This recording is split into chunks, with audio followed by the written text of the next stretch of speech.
mining that is happening in Kilifi.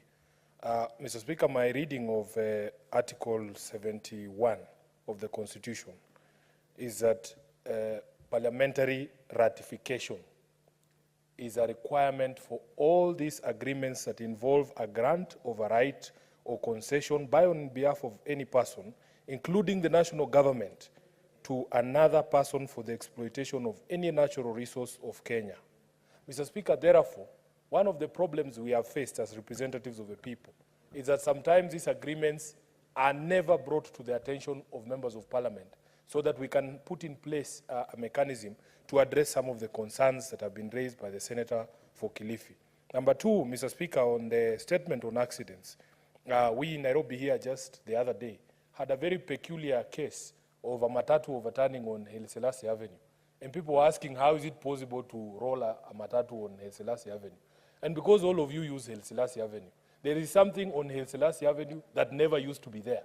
A few months ago, Mr. Speaker, the Kenya Urban Roads Authority, for no reason whatsoever, decided to put bumps at the exit of the roundabout on Haile Selassie Avenue. This is a similar, we had a similar case on the Southern Bypass, that they just woke up one day and put road bumps. And the drivers, because they were not acclimatized, and if you know the bump I'm speaking about on Haile Selassie, Mr. Speaker, it is not your normal sized bump. So it is very possible that some of the decisions that are being taken by the road authorities are actually contributing to the accidents that we are seeing in the country. That could be preventable. And on that note, Mr. Speaker, allow me also to pass my condolences to the students of Kenyatta University following that accident. Finally, Mr. Speaker, on this freedom of speech, I am beginning to like this House. Ever since last week, Mr. Speaker, and the vote that was taken involving the matter from Kisii, I am starting to like this House because I have argued repeatedly that there is something called an objective truth. People in the opposition know that the sun rises from the east. And that should also be true for the people who support government or are elected from the government coalition. So, Mr. Speaker, I like when I hear Senator Nyutu speaking as passionately as he has this afternoon about freedom of speech. Mr. Speaker, let me just say that today, me together with Senator for Vihiga, we attended the funeral service of Dr. Chakava, who is a foremost publisher, Mr. Speaker, one of the people who founded the East African Publishers. And in his eulogy, Mr. Speaker, they told us that this was a person who had the courage to publish things in that era where publication of things against government could actually attract a death penalty for you. And Mr. Chakava, Mr. Speaker, was writing, publishing books by people like Ngugi wa Thiong'o at a time when we had sedition on our books, at a time when subversion was still a crime in this country, Mr. Speaker. And Mr. Chakava himself, Dr. Chakava, we were told in his story, was one day followed by goons, presumably sent by government types.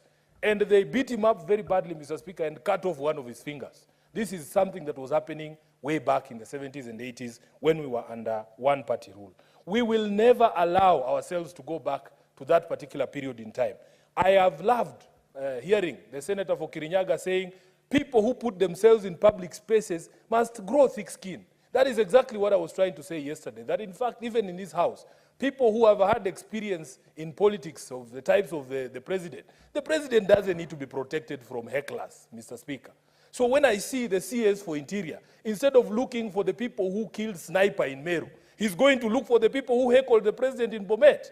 Mr. Speaker, my reading and understanding of Article 33 puts only 3 limitations on the freedom of speech. And I can read them out here for record, Mr. Speaker. Number 1, freedom of speech does not extend to propaganda for war, incitement to violence, and advocacy for hatred. That is the only limitation on freedom of speech. You are allowed to boo public officials, Mr. Speaker. You are allowed to insult us. Personally, Mr. Speaker, immediately I got myself into public space. I grew a thick skin. I don't even block people who insult me on social media. I want to keep reading those insults every day so that I know that for as long as I am pissing off the people who are against the things that I say, I am on the right track.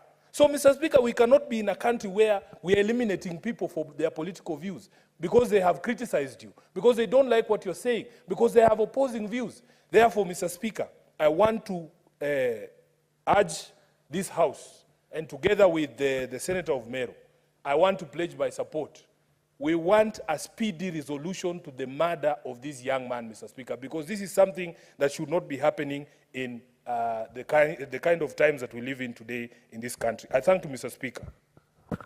Thank you very much, Senator wa Nairobi. Last but not the least, Senator Manzo Daniel Kitonga. Sorry? I had contributed on this one. On I'm waiting on the next matter. On the statements. Yes, yes. But I cannot see Senator Betty on my screen. No, not yet.